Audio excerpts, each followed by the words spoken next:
আসসালামু আলাইকুম বন্ধুরা, আজকে আমরা জানব কিয়ামতের কিছু আলামত সম্পর্কে, যা পবিত্র কুরআনে বর্ণনা করা হয়েছে। এর মধ্যে কিছু আলামত ইতিমধ্যেই ঘটে গিয়েছে।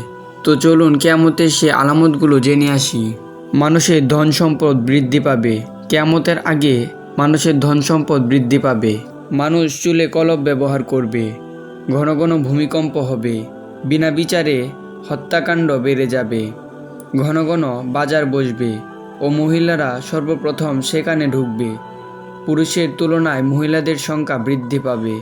সুদের ছড়াছড়ি হবে। ঘন ঘন বজ্রপাত হবে। সময় দ্রুত চলে যাবে। বরকত কমে যাবে। গান বাজনা ব্যাপক বৃদ্ধি পাবে ও তাকে হালাল মনে করা হবে। মুসলিম উম্মার একদল মূর্তি পূজা করবে। নাউজুবিল্লাহ। মুসলিমরা সব জায়গায় নির্যাতিত হবে। ফুরাত নদীর পানি শুকিয়ে যাবে। আল্লাহ তাআলা আমাদের সকল মুসলিম ভাই ও বোনদের ঈমান ধরে রাখার তৌফিক দান করুন। আমিন।